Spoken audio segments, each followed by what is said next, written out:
Hello everyone, बहुत बहुत स्वागत करता हूं आप सभी का। मेरा नाम है ऋषिकेश दुबे और आज रिवाइंड की सीरीज़ में दिसंबर महीने का चौथा चैप्टर है। आज हम लोग पढ़ने जा रहे हैं दिसंबर महीने के कई सारे करंट अफेयर्स। कुछ एक इंटरेस्टिंग क्वेश्चंस मुझे प्रीवियस मंथ्स के भी मिले, जिनको मैं इसी लेक्चर में इंक्लूड करूंगा, सो दैट कि लेक्चर इतना बोझिल या बोरिंग ना हो। क्योंकि कई बार ऐसा होता है कि हम जब एक महीने के करंट अफेयर्स को रिगरसली कर रहे होते हैं, तो जो अच्छे क्वेश्चंस होते हैं वो शुरुआती लेक्चर्स में ही कंज्यूम हो चुके होते हैं, हम लोगों ने उसे पढ़ चुका होता है, लर्न कर कर लिया होता है। लेकिन जैसे जैसे लेटर फेज में जाते हैं तो कुछ चीज़ों को इंटरेस्टिंग बनाने के लिए थोड़े से प्रीवियस मंथ्स के क्वेश्चंस को भी इंक्लूड करते जाता हूँ।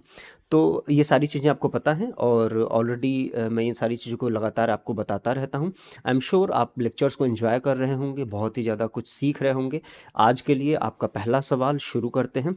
बहुत ही अच्छा क्वेश्चन। सबसे पहले भीम यूपीआई के एक्सेप्टेंस के बारे में।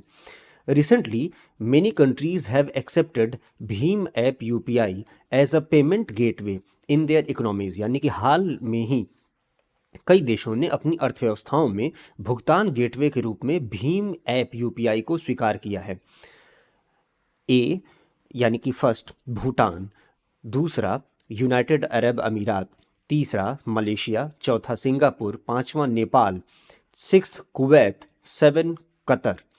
Payment through UPI is admissible in how many above countries, यानी कि उपरोक्त में से किन देशों में यूपीआई पेमेंट इनेबल है। भारत का जो यूपीआई है, भीम यूपीआई जिसको कह सकते हैं, वो उपरोक्त में से किन देशों में एक पेमेंट गेटवे के तौर पे उन्होंने स्वीकार कर लिया है। वहाँ पे आप यूपीआई से भुगतान कर सकते हैं। आपके पास कुल 30 सेकंड है इस क्वेश्चन को आंसर देने के लिए। आई होप आप क्वेश्चन को भी समझ पा रहे होंगे और उसे आप आंसर भी कर पाएंगे।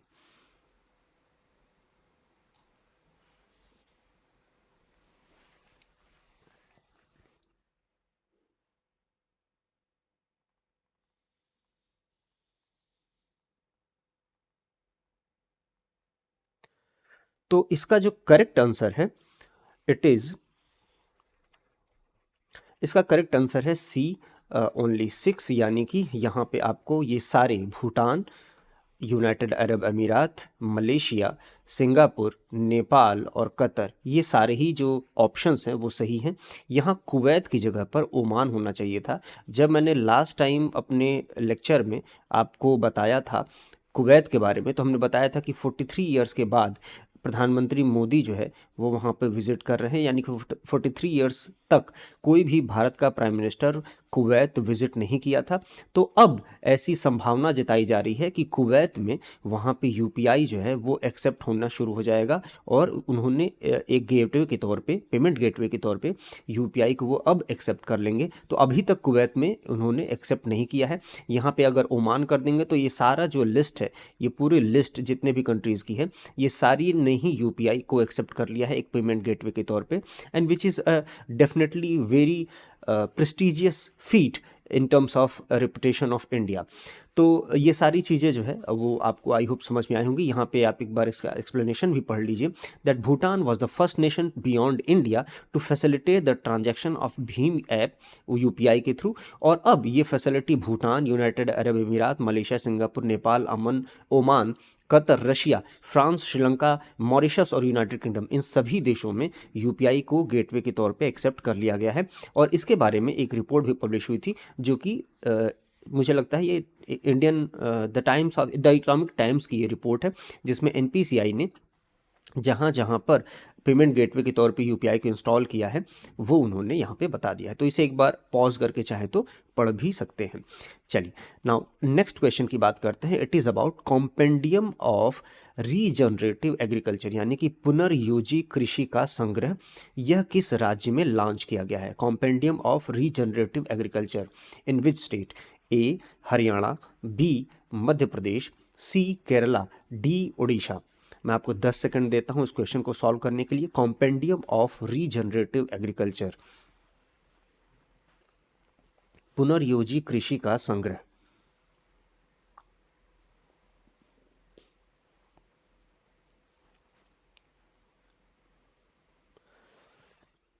आई होप आपने क्वेश्चन सॉल्व कर लिया होगा। इसका जो करेक्ट आंसर है वो है उड़ीसा। उड़ीसा गवर्नमेंट ने अभी हाल में ही एक नई प्रैक्टिस को लॉन्च किया है एग्रीकल्चर में, और वो प्रैक्टिस है कॉम्पेंडियम ऑफ रीजनरेटिव एग्रीकल्चर, और ये प्रमोट करता है रीजनरेटिव एग्रीकल्चर को। अब रीजनरेटिव या कॉम्पेंडियम एग्रीकल्चर क्या है उसके बारे में बताते हुए बताता है ICRISAT। वो ये कहते हैं कि इसमें 5 की प्रिंसिपल्स का इस्तेमाल किया जा रहा है, 5 की प्रिंसिपल का इस्तेमाल करते हैं। इसमें जो पहला प्रिंसिपल है, और ये सस्टेनेबल फार्मिंग को ही बढ़ावा देने के लिए है, इसमें मिनिमम सॉइल डिस्टर्बेंस, इसके बाद maximum crop diversity, maintenance of soil cover, keeping living root year round and integrated livestock. ये सारे ही जो 5 प्रिंसिपल्स हैं उनका इस्तेमाल किया जाता है कॉम्पेंडियम एग्रीकल्चर के लिए। इसके बारे में रिपोर्ट भी पब्लिश हुई थी द हिंदू में। Orissa government and ICRISAT launch compendium of regenerative agriculture. और यहाँ पे आपको इस डिटेल के बारे में, इस जो रिपोर्ट है उसके बारे में बहुत सारी दूसरी चीज़ें पढ़ने को मिल जाएंगी। इस फोटो से एक इमेजिनेटिव फिगर भी बना लीजिएगा कि आपको यहाँ पे दिख रहा होगा कि ये प्लास्टिक की कवरेज है और मिट्टी से इस कवरेज को ढक दिया गया है, और इस कवरेज को ढकने के बाद एक छोटा सा गड्ढा करके बहुत ही छोटे सैपलिंग को वहाँ पे प्लांट कर दिया जाता है, और प्लांट करने के बाद वहाँ पर हमें बहुत ही कम मात्रा में पानी देना होता है। और ये एक तरीके का सस्टेनेबल फार्मिंग है कि हमें पानी कम इस्तेमाल करनी पड़ती है, खाद कम इस्तेमाल करनी पड़ती है। डायरेक्टली रूट में हम पौधों के उनको जो भी न्यूट्रिशन देना है, वाटर देना है, वो हम दे पाते हैं। तो ये एक तरह का नया एक्सपेरिमेंट है जो कि उड़ीसा में लॉन्च किया गया है, and that's why it is in news. नवंबर 16 को ये न्यूज़ रिपोर्ट में थी, फ्लोट कर रही थी। That's why I have been asked this question now. Okay, तो अब नेक्स्ट क्वेश्चन को सॉल्व करते हैं। It is about considering the following statement in the relation to India's performance in the energy from non fossil sources, यानी कि गैर जीवाश्म स्रोतों से ऊर्जा के क्षेत्र में भारत के प्रदर्शन के संबंध में निम्नलिखित कथनों पर विचार करें।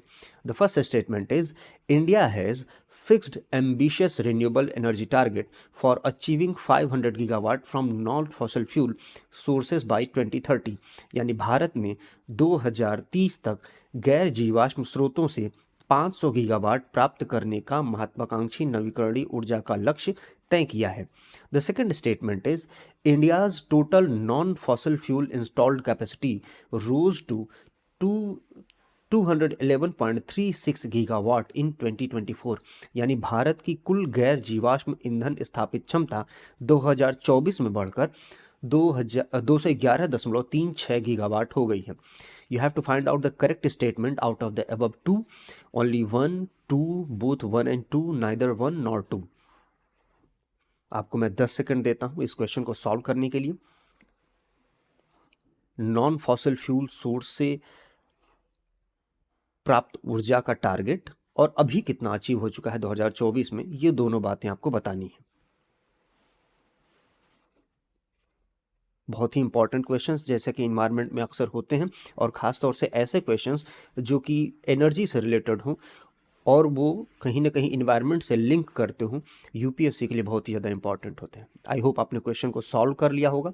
जो इसका करेक्ट आंसर है वो दोनों स्टेटमेंट ये सही है, यानी कि 2030 तक 500 गीगावाट का जो एनर्जी टारगेट है, ये भी बिल्कुल भारत ने इसको अचीव करने के लिए टारगेट किया है। तो हमारा टारगेट जो है वो बिल्कुल यही है, और हमारी जो अभी वर्तमान में कैपेसिटी है वो 2024 की इतनी हो चुकी है, ये भी बिल्कुल सही है। यहाँ पे एक इंटरेस्टिंग बात ये ध्यान देने वाली है कि जब हम इसमें नॉन फॉसिल फ्यूल में जब इंस्टॉल्ड कैपेसिटी की बात करते हैं, तो शुरू में जब हमने इसकी कैलकुलेशन करी थी तो स्मॉल हाइड्रो इलेक्ट्रिक प्रोजेक्ट को ही केवल हम लोगों ने यहाँ पे शामिल किया था, स्मॉल हाइड्रो इलेक्ट्रिक प्रोजेक्ट्स को ही हमने यहाँ पर शामिल किया था। लेकिन अभी बाद में जा कर के यहाँ पे लार्ज हाइड्रो इलेक्ट्रिक प्रोजेक्ट्स जो हैं उनको भी शामिल कर लिया गया है। तो एक तरह से कह सकते हैं कि ये थोड़ा सा डाटा मैनिपुलेशन या डाटा रिगिंग लगता है, क्योंकि जो इंटरनेशनल संस्थाएं हैं वो आम तौर पे कहती रहती हैं कि लार्ज हाइड्रो इलेक्ट्रिक प्रोजेक्ट्स जो होते हैं वो मीथेन या CH4 रिलीज़ करने की वजह से, क्योंकि उनके पास एक रिजर्वायर होता है, एक बड़ा पॉन्ड होता है, एक ह्यूमन मेड लेक होती है, जो कि पूरी तरीके से जो वेजिटेशन वहाँ पे पहले हुआ होता है उससे ढक जाता है पानी से, और उसके बाद वो मीथेन जनरेट करना शुरू कर देता है, बिकॉज वहाँ पे जो वो हैं पौधे हैं वो वहाँ पे गलने शुरू हो जाते हैं, वो नष्ट होने शुरू हो जाते हैं। तो उनसे जो CH4 रिलीज होती है वो इस अभी जो है it could be a question कि यहाँ पर वाकई में जो CH4 रिलीज हो रही है और जितनी एनर्जी अमाउंट में जनरेट हो रही है उसमें बैलेंस क्या है, मतलब वो ज़्यादा है CH4 या फिर एनर्जी ज़्यादा है। और अगर इन दोनों में से CH4 ज़्यादा है यानी मीथेन ज़्यादा है तो फिर इसका मतलब कि वो उतना भी ज़्यादा जो हमारा नॉन रिन्यूएबल या नॉन फॉसिल फ्यूल से बनने वाली जो एनर्जी है वो ऐसी नहीं है। तो इस चीज़ को पूरा आप यहाँ पर देख सकते हैं कि द हिंदू में 22 नवंबर 2024 को इसके बारे में एक रिपोर्ट छपी जिसमें है कि consensus on the new climatic finance goal remains elusive. और इसमें जो 2025 से लेकर के अच्छा यहाँ पे NCQG के बारे में NCQG का यहाँ पे वो लग गया है, कट लग गया है, लेकिन कोई नहीं, ये दोनों ही जो रिपोर्ट है, ये दोनों ही जो आंसर हैं वो बिल्कुल सही है। ठीक है, यहाँ पे आपको NCQG का गोल NCQG गोल का जो है वो लग गया है, पर कोई बात नहीं, ठीक है। तो हम लोगों ने ये जान लिया कि ये जो दोनों स्टेटमेंट है वो बिल्कुल सही है। चलिए आगे चलते हैं। Now the next question is when the central bank lowers the cash reserve ratio यानी कि CRR, जब केंद्रीय बैंक नकद आरक्षित अनुपात CRR को कम करता है तो इसका उद्देश्य क्या होता है? The control inflation, increase money supply in the economy, reduce liquidity in the banking system and discourage borrowing यानी कि मुद्रास्फीति को नियंत्रित करना, B अर्थव्यवस्था में धन की आपूर्ति को बढ़ाना, C बैंकिंग प्रणाली में तरलता को कम करना, D उधार लेने को हतोत्साहित करना। मैं आपको 10 सेकंड देता हूं इस क्वेश्चन को सॉल्व करने के लिए कि CRR को घटाने का जो वास्तविक एम होता है वो क्या होता है।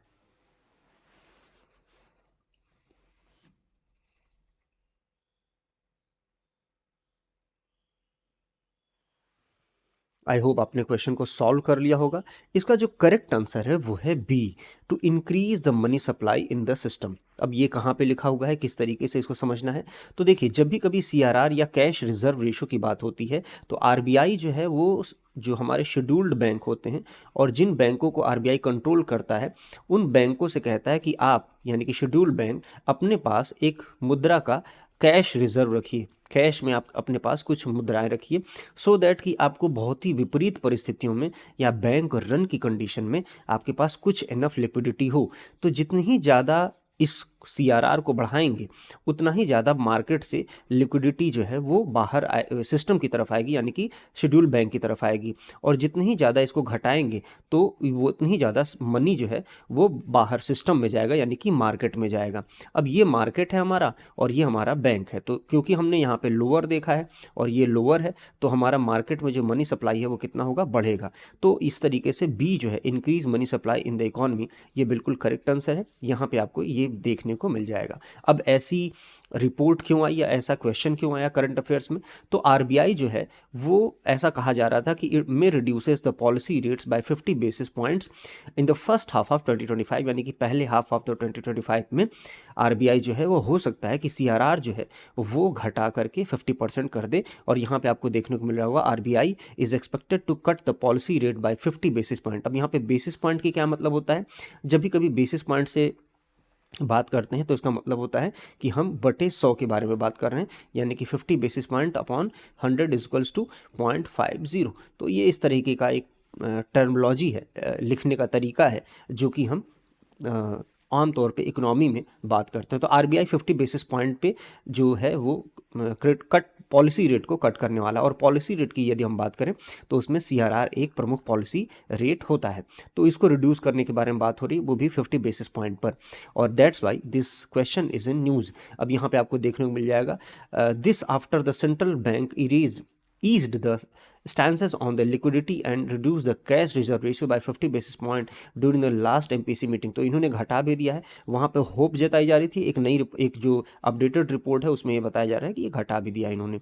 और इन्होंने कह रहा है ये क्या, इनका क्या कहना है, after easing stances on the liquidity and CRR 50 BPS यानी बेसिस पॉइंट, RBI में review policy rate VC 50 BPS cut rate in 1H2 25। तो इस तरह के जो है ट्रेंड्स जो है वो सामने आ रहे हैं। और ये जो बेसिस पॉइंट होता है वो हमेशा नेट डिमांड और टाइम लायबिलिटीज़ के ऊपर कैलकुलेट होता है। और ये नेट डिमांड और टाइम लायबिलिटीज़ क्या है, बेसिकली एक पखवाड़े यानी कि एक 15 दिन का एक ड्यूरेशन होता है जिसको पखवाड़ा पक्ष या 15 डेज़ का ड्यूरेशन मानते हैं। इस 15 डेज़ में बैंक के पास टोटल जो जमा है उसको दो हिस्सों में आप डिवाइड कर सकते हैं। एक डिमांड लायबिलिटी होती है और दूसरी टाइम लायबिलिटी होती है। और इस टाइम लायबिलिटी और डिमांड लायबिलिटी का जो कुल योग होता है यानी सम होता है, इसी का 15%, इसी का जो कुछ अमाउंट है वो आमतौर पे सीआरआर के तौर पे रखने के लिए आरबीआई बोलता है। और वो जो है इतना अभी चल रहा है, लगभग 4% के आसपास अभी चल रहा था। और 50 बेसिस पॉइंट को घटाने का मतलब ये हो गया कि ये 3.50 लगभग ऐसा कुछ होने वाला है। तो आई होप आपको ये चीज़ें समझ में आई होंगी। तो चीज़ें बहुत ही क्लियर है, सीआरआर क्यों न्यूज़ में था और किस तरीके से सीआरआर के ऊपर क्वेश्चन पूछा जा सकता है। Now let's solve this next question with reference to Chandipura या चांदीपुरा वायरस। अब इसे चंडीपुरा कह रहे हैं या चांदीपुरा कह रहे हैं, ये डिपेंड करता है कि वो लोकेशन क्या है। खैर, CHPV infection, Chandipura virus, consider the following statement. The first is, sand flies are the only known vectors for the transmission of Chandipura virus. यानी कि चांदीपुरा वायरस CHPV के संदर्भ में निम्नलिखित कथनों पर विचार करें। पहला, चांदीपुरा वायरस के संचरण के लिए सैंड फ्लाइज एकमात्र ज्ञात वेक्टर है। दूसरा, Chandipura virus belong to the same family as the virus causing rabies. Chandipura virus rabies पैदा करने वाले वायरस के समान परिवार से संबंधित है। Third, a vaccine is available for the prevention of Chandipura virus infection. Chandipura virus संक्रमण की रोकथाम के लिए एक टीका उपलब्ध है। Which of the statement given above is are correct. यानी कि ऊपर दिए गए कथनों में से कौन सा सही है? सही है A 2 only, B 2 and 3, C 1 and 3 only, D 1 2 and 3 only. मैं आपको 10 से 15 सेकंड देता हूं इसको सॉल्व करने के लिए।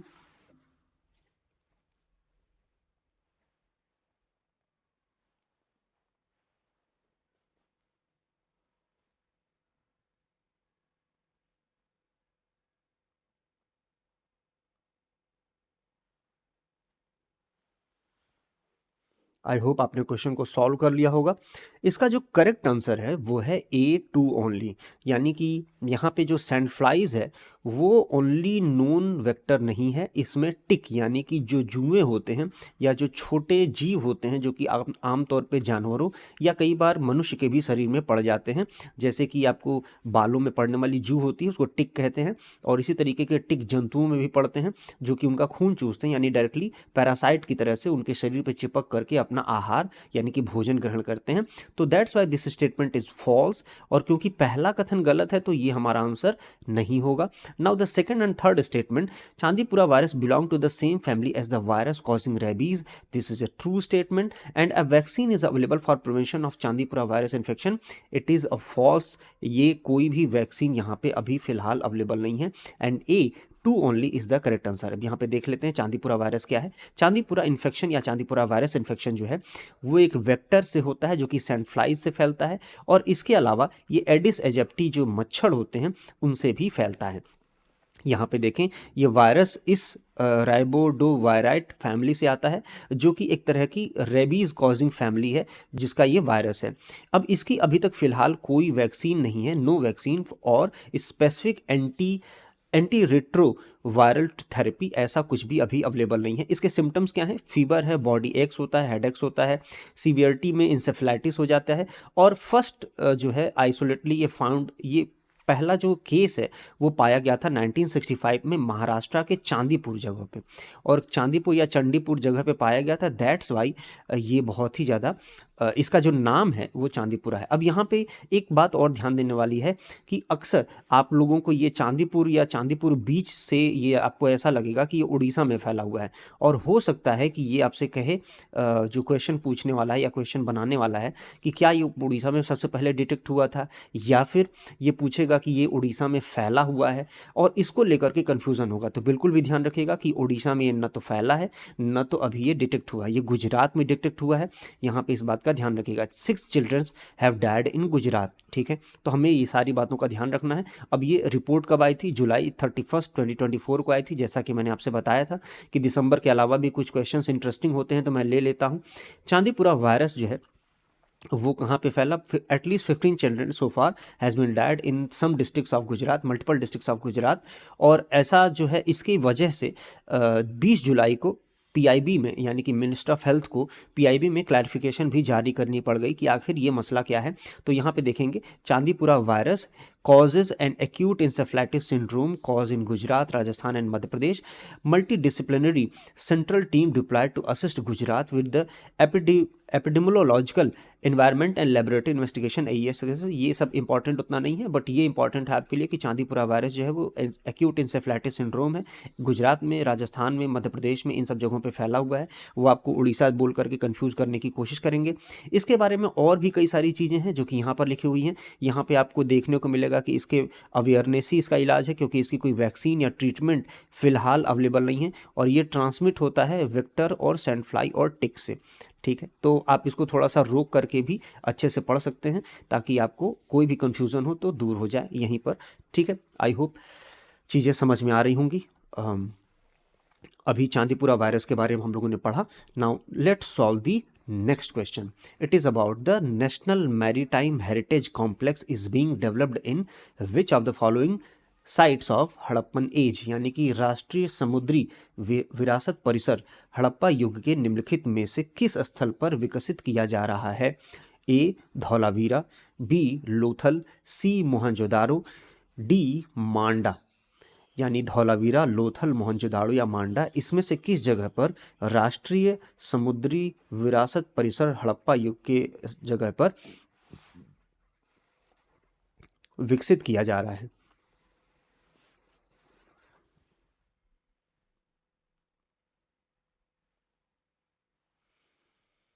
ठीक है, आई होप आपने क्वेश्चन को सॉल्व कर लिया होगा। इसका जो करेक्ट आंसर है वो है लोथल। बी लोथल जो है वो इसका बिल्कुल करेक्ट आंसर है। जिन्होंने भी लगाया बिल्कुल सही लगाया है। Cabinet approved the development of national maritime heritage complex यानी NMHC एट लोथल गुजरात। लोथल गुजरात में है और ये एक हड़प्पन साइट है, और क्योंकि इसका एक पोर्ट के तौर पे भी कंसिडरेशन किया जाता है, तो इसको नेशनल मैरीटाइम हेरिटेज कॉम्प्लेक्स के तौर पे विकसित करने की बात हुई है, और इसको कैबिनेट ने अप्रूव भी कर दिया है। तो union cabinet chaired by prime minister has approved the development of national maritime heritage complex at Lothal and this project will be complete in 2 phase. अब ये सारी बातें जो है वो डिटेल्स इसके बारे में दिया हुआ है। ठीक है, आई होप आपको ये क्वेश्चन समझ में आया होगा। Now let's solve the next question which is about PM मुद्रा योजना।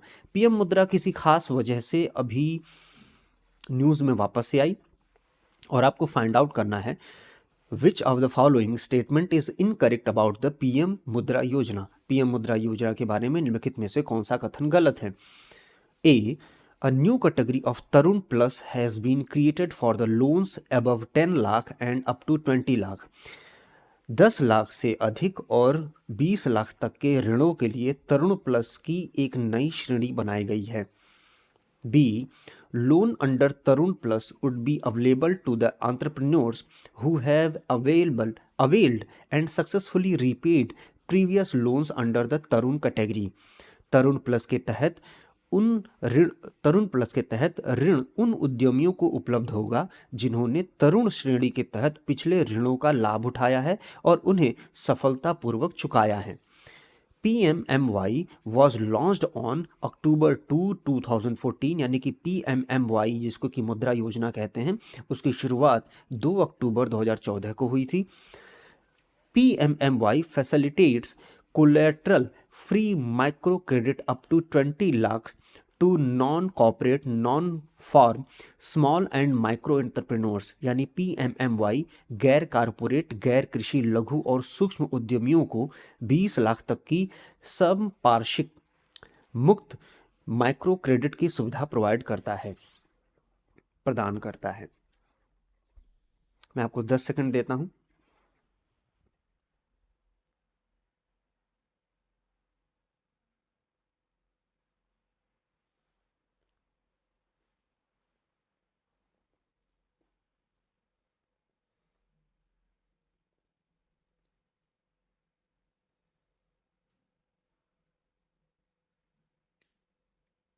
चलिए, आई होप आपने क्वेश्चन को सॉल्व कर लिया होगा।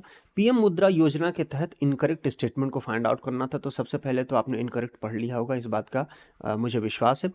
अब इसमें तरुण प्लस ये जो कैटेगरी नई निकाली है, इसकी वजह से ये न्यूज़ में है वापस से। तो तरुण प्लस कैटेगरी क्या है, इसको बारे में एक बार जान लेते हैं। तो जो पहला स्टेटमेंट है, a new category of Tarun plus has been created for the loans above 10 lakh and up to 20 lakh, ये बिल्कुल सही है। और ये कैटेगरी उन लोगों के लिए निकाली गई है जिन्होंने पिछले लोन्स को अवेल किया था, सक्सेसफुली उन्हें चुकता कर दिया था।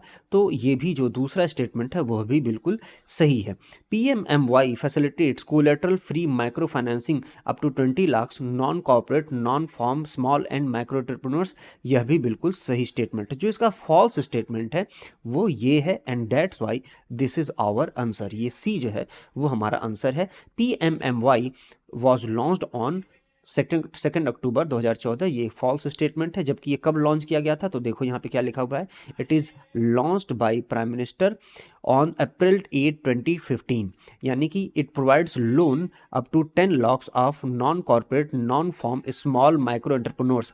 These loans are classified as Mudra loans under PMMY। These loans are given by commercial banks, RRB, स्मॉल फाइनेंस बैंक्स, MFI एंड NBFCs। तो ये सारे ही लोन्स जो होते हैं वो किसके द्वारा दिए जाते हैं, ये लोन्स दिए जाते हैं या तो रीजनल रूरल बैंक्स के द्वारा दिए जाते हैं, या तो कॉमर्शियल बैंक्स के द्वारा दिए जाते हैं, या स्मॉल फाइनेंस बैंक के द्वारा दिए जाते हैं, या फिर किसी दूसरी माइक्रो फाइनेंस इंस्टीट्यूट्स के द्वारा इसको डिस्ट्रीब्यूट किया जाता है। तो मुद्रा लोन, पीएम मुद्रा लोन बिना किसी कोलेटरल के जो यंग एंटरप्रेन्योर्स हैं उनको दिया जाता है। और इसमें जो नई अपडेट आई है वो यहाँ पे तुम्हें देखने को मिल जाएगी। 25 अक्टूबर को ये न्यूज़ फ्लोट कर रही थी, loan limit under Pradhanmantri Mudra Yojana has been increase to 20 lakh from the current 10 lakh. और उसमें नई कैटेगरी क्या है, it is a new category has Tarun plus has been added.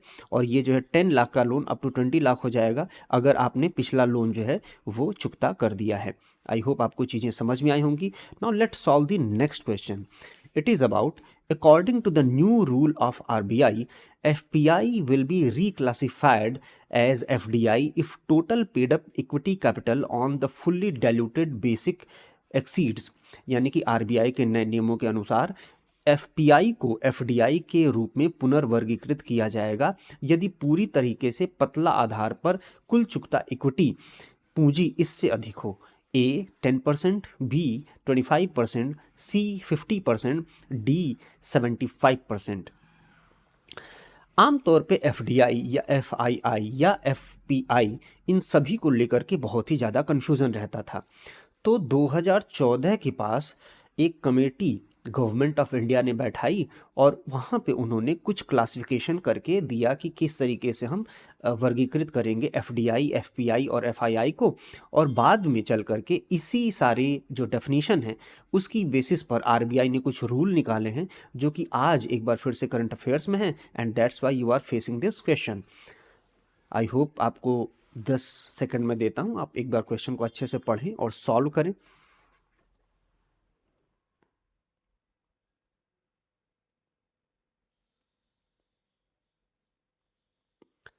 ठीक है, तो इसका जो करेक्ट आंसर है वो है 10%। ए 10% जो है वो इसका बिल्कुल करेक्ट आंसर है। अब इसमें कुछ मैं आपको बातें बताना चाहता हूँ, वो समझ लेते हैं।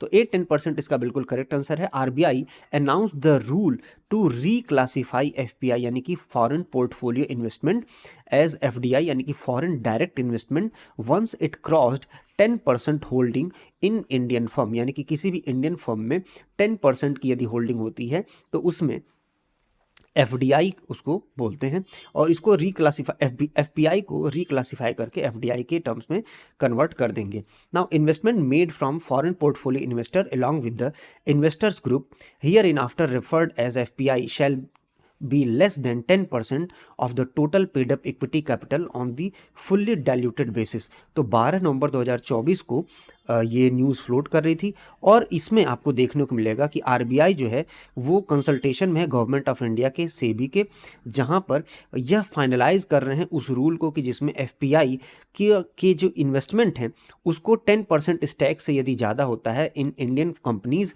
तो वहाँ पे इसको फेमा के तहत इसमें एफडीआई में कन्वर्ट कर दिया जाएगा। अब जो मैं बातें आपको बता रहा था उसके बारे में भी थोड़ा डिस्कस कर लेते हैं। अरविंद मायाराम की जो कमेटी की रिपोर्ट है वो यहाँ पे आपको देखने को मिल जाएगी। जून 2014 को ये रिपोर्ट जो है वो आती है और department of economic affairs, ministry of finance के तत्वाधान में ये सारी रिपोर्ट्स जो है वो बनाई गई थी। अब इसमें देखो जरा क्या लिखा हुआ है, इस पूरी रिपोर्ट में क्या लिखा हुआ है।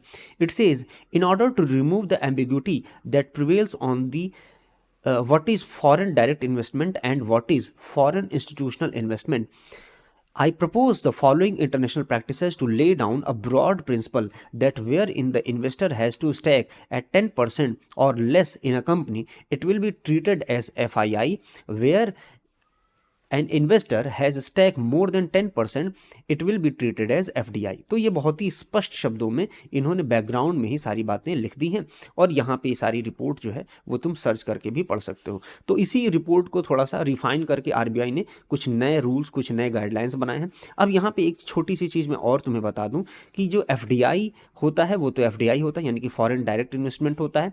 आमतौर पर ये लॉन्ग टर्म इन्वेस्टर होते हैं और यहाँ पर एफडीआई यानी इंडिया में एफडीआई को बहुत ही ज़्यादा प्रेफर इसलिए किया जाता है क्योंकि ये एम्प्लॉयमेंट भी लेकर के आते हैं। यानी कि एफडीआई जब भी कोई आएगा तो वो बिल्डिंग कंस्ट्रक्ट करेगा, इंफ्रास्ट्रक्चर बेसिकली ये बिल्ड करते हैं और इसकी वजह से एम्प्लॉयमेंट भी भारत में आता है और जल्दी से ये भागते नहीं हैं। भागते क्यों नहीं है भाई, कोई बिल्डिंग को लेकर के तुरंत नहीं चला जाएगा, है ना। अगर इंफ्रास्ट्रक्चर में आप निवेश करेंगे तो आप अगर आप पुल बना रहे हैं, सपोज करिए कोई बाहर की कंपनी आकर के एफडीआई कर रही है, पुल बना रही है, तो वो पुल को उखाड़ करके तुरंत नहीं लेके चली जाएगी, तो इट टेक्स टाइम। लेकिन वहीं पे जो एफपीआई या एफआईआई है वो शुद्ध रूप से पैसे का निवेश करते हैं और अगर उन्हें कहीं और मुनाफा ज़्यादा मिलता है तो वो तुरंत अपने पैसे को निकाल लेते हैं। एंड दैट्स वाई उनका कोई स्टैक यहाँ पर यानी कि उनकी कोई लागत यहाँ पर देखने को नहीं मिलती है। और क्योंकि वो स्पष्ट या शुद्ध तौर पे फ्रंट तौर पे एम्प्लॉयमेंट भी जनरेट नहीं कर रहे हैं, दैट्स वाई उनको एफपीआई या एफआईआई की कैटेगरीज में रखा जाता है। ठीक है, तो आई होप कि एफपीआई और एफआईआई और एफडीआई इन सारी चीज़ों के बारे में एक ब्रॉड क्लासिफिकेशन, एक ब्रॉड डिफरेंस में आपको बता समझा पाया होऊंगा। Now let's solve the next question which is about the term never events. The term never events was mentioned in the news recently used in the context of, यानी कि हाल ही में समाचारों में नेवर इवेंट शब्द का उल्लेख किया गया था जिसका उपयोग ए रूटीन मेडिकल प्रोसीजर्स में किया जाता है, बी अनप्रिडिक्टेबल वेदर पैटर्न्स में किया जाता है, सी मेजर फाइनेंशियल क्राइसिस में किया जाता है, डी सीरियस मेडिकल एरर्स के बारे में किया जाता है। Routine medical procedures, unpredictable weather patterns, major financial crisis या फिर serious medical errors that are preventable. नियमित चिकित्सा प्रक्रियाओं, अप्रत्याशित मौसम पैटर्न, प्रमुख वित्तीय संकट या फिर गंभीर चिकित्सा की त्रुटियां जिन्हें रोका जा सकता है। आपको क्या लगता है क्या आंसर होगा? 10 सेकंड का मैं आंसर आपको देता हूं, टाइम।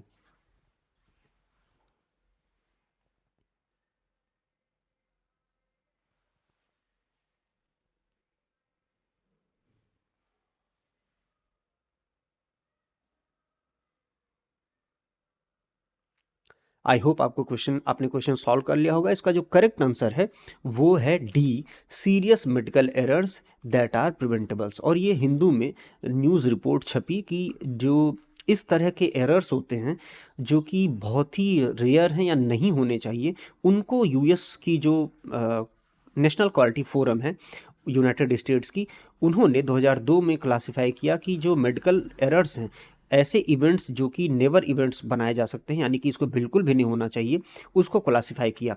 और उसको क्लासिफाई करते हुए इन्होंने क्या कहा, इन्होंने कहा the concept of never events NE is described broadly as serious and largely preventable incidents that should never occur in health care settings if proper safety protocols were followed.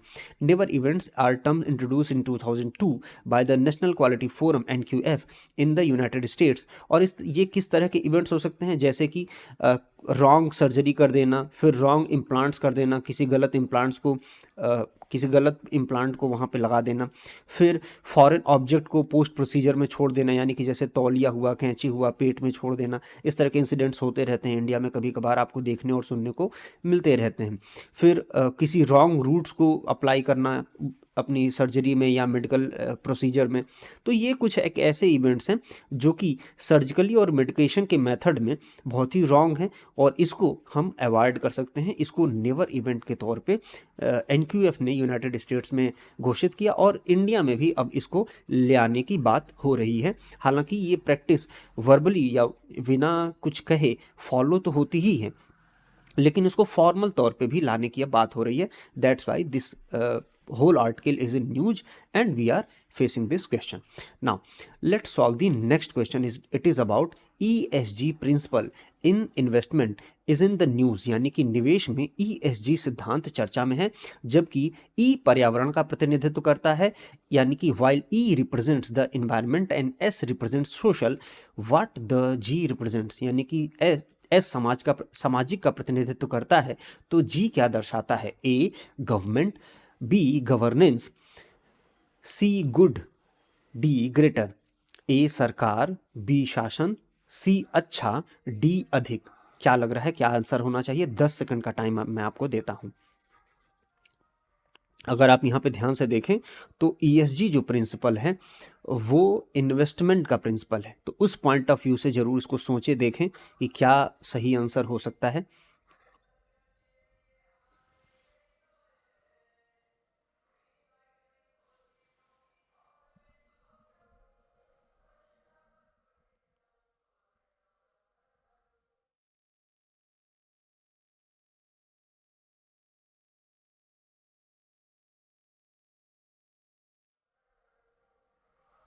चलिए, आई होप आपने question को solve कर लिया होगा।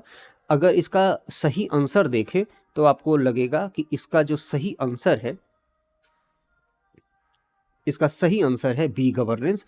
इस governance का जो ये मेथड है या जो मॉडल है, ईएसजी इन्वेस्टिंग का मॉडल जो है वो क्या है, इसको समझ लेते हैं। ईएसजी इन्वेस्टिंग का जो मॉडल है, it is gaining momentum with 68% of the wealthy investors, यानी कि जो भी सबसे वेल्दी इन्वेस्टर्स हैं उनको बहुत ही ज़्यादा उन्होंने जो स्ट्रेटजी अपनाई है वेल्दी इन्वेस्टर्स के तौर पे ईएसजी इन्वेस्टिंग के लिए, वो ईएसजी जो मेथड है उसको इस्तेमाल करते हैं, और उसमें एनवायरनमेंट, सोशल और गवर्नेंस ऐसे 3 प्रिंसिपल्स का इस्तेमाल यहाँ पर होता है।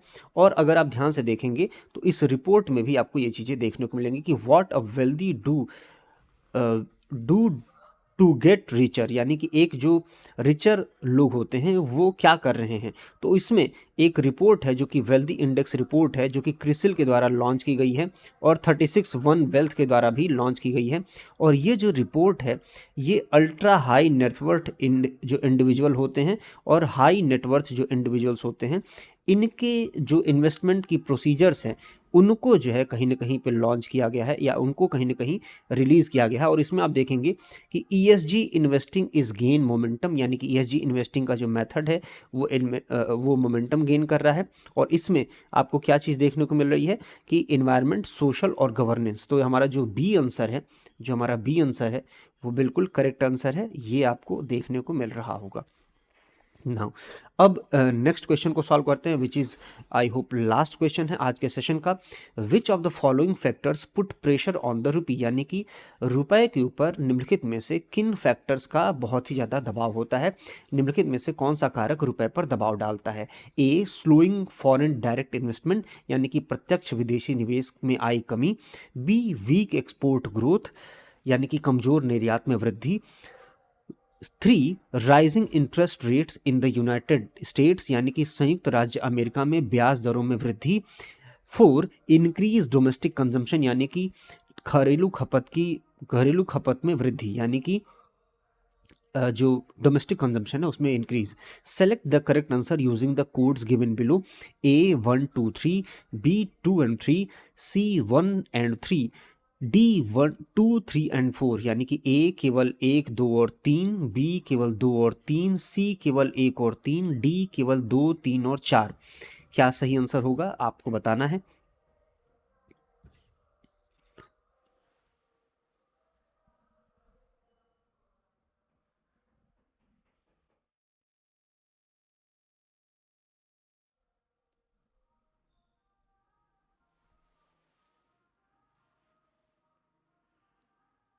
आई होप आपने क्वेश्चन को सॉल्व कर लिया होगा।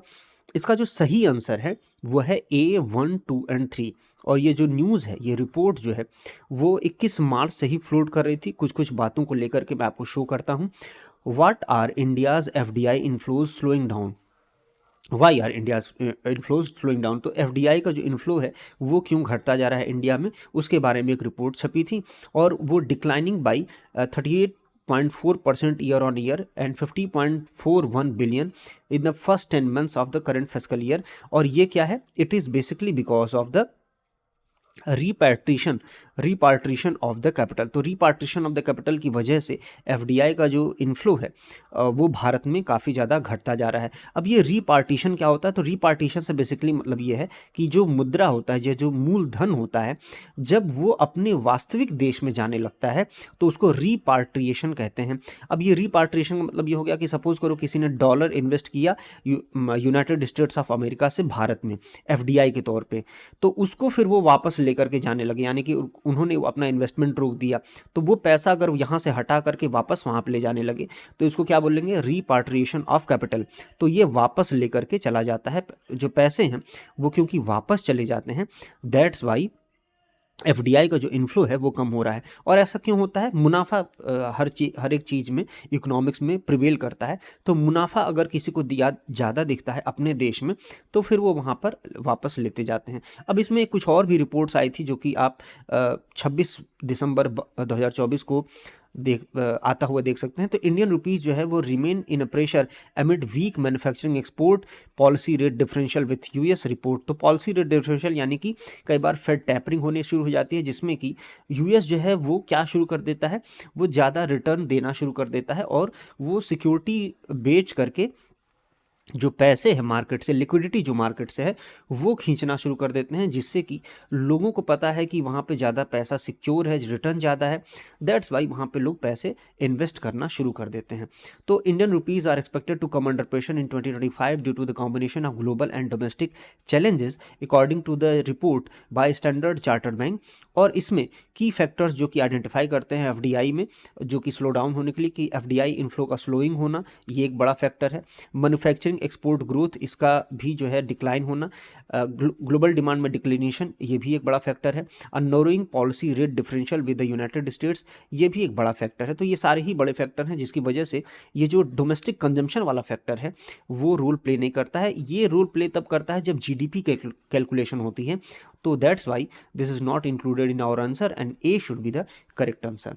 ठीक है, तो आई होप आपको ये सारी चीज़ें समझ में आई होंगी। इन केस अगर आप मुझसे जुड़ना चाहते हैं, टेलीग्राम चैनल पे मुझे ज्वाइन कर सकते हैं। इंस्टाग्राम की ID हमारी ये है, और चैनल को सब्सक्राइब कर दीजिएगा, लाइक भी कर दीजिएगा वीडियोज़ को, अगर आपने इस वीडियो से वाकई में कुछ फ़ायदा उठाया है। Thank you very much, have a good day. I hope आपका दिन शुभ हो। Have a good day, bye.